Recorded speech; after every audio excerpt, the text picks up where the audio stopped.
à tous, aujourd'hui je vous propose une vidéo simple et rapide pour réaliser une boîte en forme de petite brique. Vous allez voir, très facile à réaliser, dans laquelle on peut glisser pas mal de gourmandises ou même un joli cadeau. Elle s'ouvre par le dessus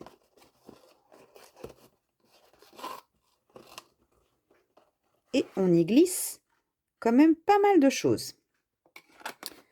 On voit ça tout de suite ensemble pour la réalisation. Pour réaliser ce projet, il va nous falloir un morceau de papier design de 21,8 par 8 cm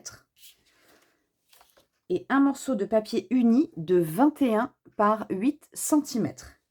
Il nous faudra également du ruban et une étiquette pour pouvoir laisser un message sur notre boîte. Nous allons commencer par notre papier design et nous allons réaliser un certain nombre de plis. Pour cette version, j'ai choisi de travailler avec la collection Beauté sans bornes, une collection qui était présente dans notre catalogue annuel et qui restera pour notre plus grand bonheur l'année prochaine pour accompagner nos Incolor 2024-2026. Ici, j'ai choisi la couleur Joli Rose. Donc, sur notre morceau de papier design de 21,8 par 8, nous allons réaliser dans les 21,8 des plis à 5,2 cm, 10,4, 15,6, je vais ouvrir le bras, et 20,8 cm.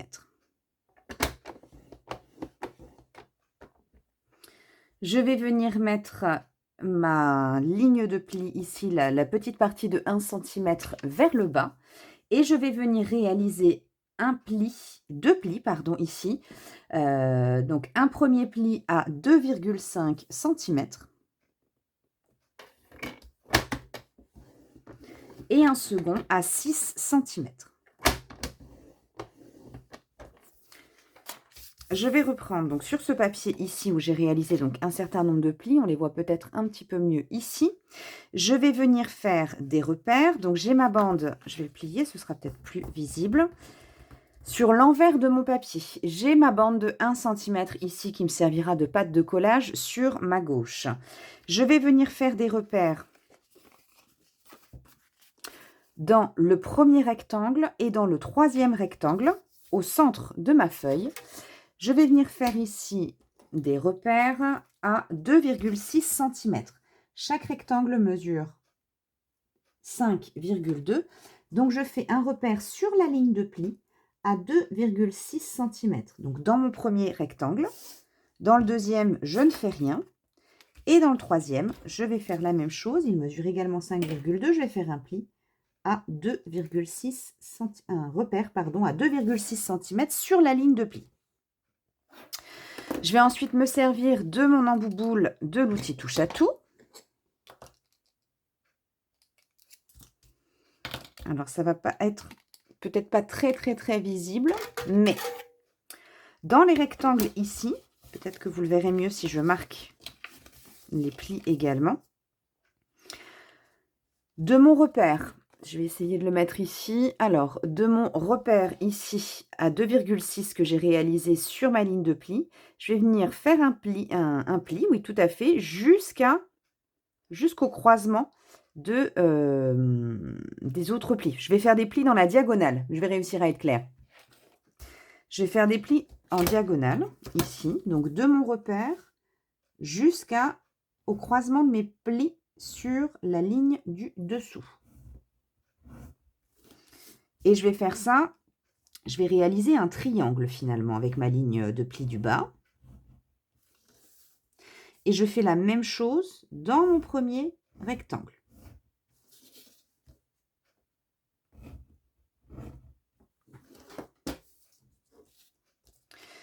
Une fois que j'ai réalisé ceci, je vais pouvoir marquer tous mes plis. Alors, je vais d'abord marquer mes plis droits et je vais tous venir les mettre dans le même sens ici. Je mets en évidence le papier design, le motif que j'ai envie de mettre sur l'extérieur de ma boîte. Donc, tous mes plis verticaux et tous mes plis horizontaux.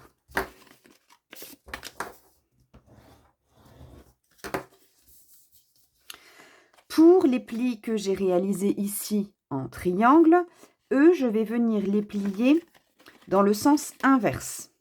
Ah, j'ai oublié quelque chose. Pardon, j'ai oublié de vous faire également en haut de ce triangle. Il faut également réaliser un pli. Donc, toujours à l'aide de mon outil touche à tout, je pense que c'est vraiment le plus simple. De mon repère jusqu'au haut de ma boîte. Et tous ces plis que je suis venue réaliser avec mon outil touche à tout, je vais venir les faire dans le sens inverse de ceux que j'ai réalisés. Tout simplement parce qu'ils vont venir former les creux ici de ma boîte. Donc, eux, hop. Donc, tous ici à l'envers. Je trouve que c'est plus évident à voir de ce côté-ci de la boîte. Voilà. Je les ai marqués. Je vais venir ici mettre du double face sur ma languette de 1 cm que vous pouvez biseauter ou non, peu importe. Ici, si elle n'est pas biseautée, elle ne dérange pas du tout. Donc, j'en mets sur l'extérieur de ma languette. Je viens retirer, bon, je ne l'ai pas remis sur l'outil touche à tout, mais hop, je viens retirer. Et je viens coller ici ma languette de 1 cm repliée sur elle-même en bord à bord avec l'autre partie de mon chapeau. J'obtiens quelque chose. Vous voyez, une fois que les plis sont quand même relativement marqués, ma boîte prend sa forme. Hop. Je la force un tout petit peu ici parce qu'elle n'était pas bien alignée à mon goût en haut. Donc, ça me donne ceci. Pour pouvoir réaliser le passage de mon ruban, pardon, je vais venir ici réaliser une perforation. Alors, et pour ça, j'ai utilisé ici l'assortiment de perforatrices des petits trous. Donc, j'ai 3 mini. J'ai 3 mini perforatrices ici, vraiment toutes petites mini. Et elles, donc, elles font partie des exclusivités du mois de mars 2025, donc à retrouver exclusivement sur la boutique en ligne, au tarif donc de 26 €. Ici, je vous donne la référence qui est le 16 54 09 pour les retrouver plus facilement. Donc, vous en avez ici 3 mini qui vous permettent de faire 3 types de perforations. Ici, une petite encoche avec l'arrondi. Ici, juste vraiment un petit trou. Et nous, on va utiliser celle-ci qui va me permettre de réaliser une encoche de forme rectangulaire, ovale, voilà, ce que vous souhaitez. Pour que ça soit plus facile, je n'ai rien collé pour l'instant. Je vais complètement ouvrir ma boîte pour la mettre à plat. Je vais venir ici prendre le milieu de ma boîte, ici, enfin le milieu du haut de ma boîte. Hop, je me remets dans le champ. Donc ici, c'est la mesure au total, cela mesure 10,2 cm à peu près. Donc je vais faire un repère à 5,1 et je ne vois plus mon repère. Hop, donc j'ai dit un repère à 5,1 ici dans la largeur et un repère, on va dire à peu près à 1 cm du haut. Ouais, je me mets à 1 cm du haut ici. Donc, j'ai un repère que vous ne voyez pas forcément très bien. En tout cas, j'ai un repère. Donc, je vous ai dit à 5,1 cm ici dans la largeur et à 1 cm du haut.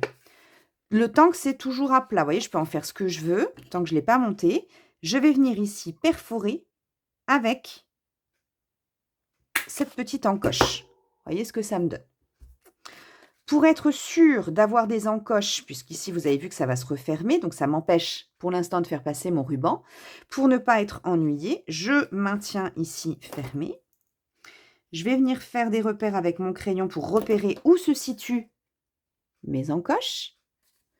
J'ouvre et sur les côtés, à l'intérieur, si on le voit bien, vous voyez ici, faire la mise au point, vous voyez ici mes petites marques. Donc, je vais tout simplement prendre ma petite perforatrice et me servir de ceci. Là, je sais que c'est la partie droite de ma perforatrice qui est concernée. Hop. Et ici, c'est le repère de l'autre côté à l'identique de ma partie gauche. Voilà. Et quand je referme cette fois-ci, j'ai bien l'encoche nécessaire pour le passage de mon ruban. Une fois que j'ai réalisé ceci, il me suffit de mettre un petit peu de colle de chaque côté.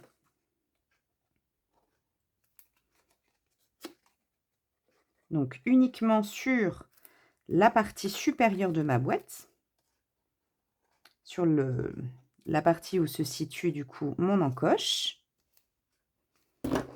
Et je viens tout simplement refermer ma boîte sur elle-même. Hop, et je vais laisser prendre le temps de réaliser le bas de ma boîte. Pour réaliser le bas de ma boîte, j'ai choisi de travailler avec un papier coordonné des Incolor 2024-2026, ici la couleur Joli Rose.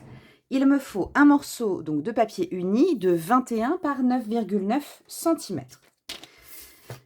En format paysage, donc dans mes 21, je vais venir réaliser un pli tous les 5 cm. Donc à 5, 10, 15 et 20 cm. Il me reste 1 cm ici qui me servira de pâte de collage. Je fais faire un quart de tour à mon papier et je viens faire un pli ici à 3 cm. Donc j'ai ici des rectangles d'une largeur de 5 cm, 1, 2, 3, 4, une patte ici de 1 cm et au bas j'aurai les languettes de collage. Le petit rectangle qui se trouve ici sur le côté, je vais complètement le faire disparaître. Pour ça, je vais prendre ma paire de ciseaux et je vais couper sur ma ligne de pli. Ici, je vous ai dit que ce serait une patte de collage, donc je vais légèrement la biseauter, celle-ci. Je vais ensuite couper au bas, donc sur la partie de 3 cm, je vais couper sur toutes mes lignes de pli jusqu'à l'intersection.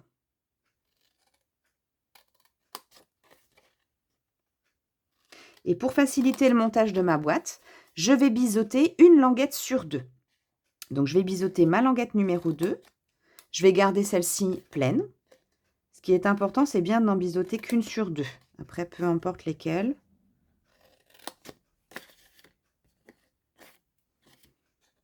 Et ici.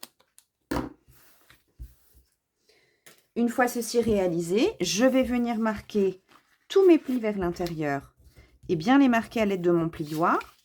Plus ce sera plié, plus ce sera marqué en tout cas, et plus ce sera facile à monter. Donc je les marque tous dans le même sens. Je viens mettre ici du double face sur l'extérieur de ma languette.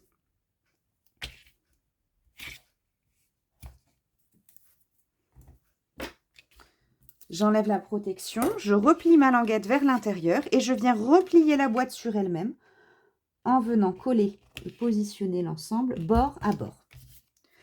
Une fois ceci réalisé, je vais retourner ma boîte. Donc là, j'obtiens ceci.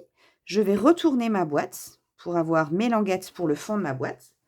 Je vais commencer par replier mes 2 languettes que j'ai légèrement biseautées. Je vais venir mettre de la colle sur une des 2 languettes droites. Hop, et je fais en sorte d'être bien alignée à droite et à gauche. Et je fais la même chose sur la dernière, que je viens complètement refermer. Hop, je maintiens juste quelques secondes. Puis pour aider ma colle à prendre, je vais retourner ma boîte et venir maroufler l'intérieur de ma boîte avec l'arrière de mon plioir. Et ma boîte est réalisée. Ici, je vais donc pouvoir venir mettre le petit chapeau ici sur le dessus. Pour fermer le tout, je vais avoir besoin d'environ, je dirais environ 60 cm, je crois. Je vais vous dire ça tout de suite. 50. Oui, j'ai pris 65 cm de ruban. Je vais venir positionner le ruban sous ma boîte pour être sûr que ça n'accroche pas. Je mets volontairement ici mes plis, ma fermeture dans ce sens, pour éviter dans ce sens-là que ça ne raccroche. Au moins ici, je ne suis pas embêtée. Je positionne à peu près au milieu. Je viens passer mon ruban dans mon encoche, donc d'un côté, de l'autre. Si le petit bout me gêne ici parce qu'il s'est effiloché, j'y ai trop touché. Hop. Donc je passe des deux côtés et je viens réaliser un joli nœud sur le dessus de ma boîte.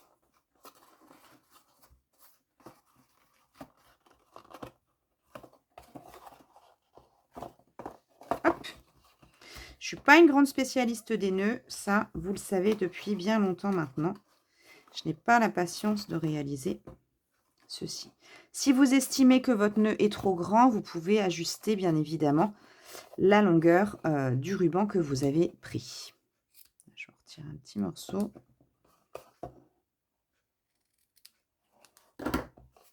Voilà donc ce que ça me donne. Il ne me reste plus qu'à mettre le sentiment ici. Donc j'ai déjà découpé alors dans une chute de papier blanc.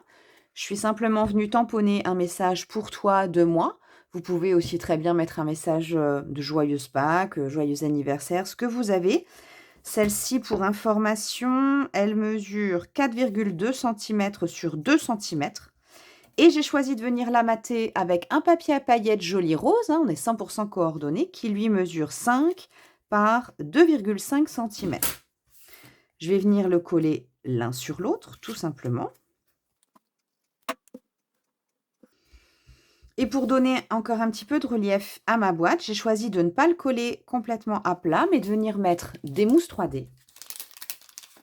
Comme ça, ça permettra aussi quand même à mon ruban de bouger si après tout j'ai envie de l'enlever. Donc je vais venir mettre de mousse, de stamping dimensionnel ici. Donc j'ai pris les grands modèles.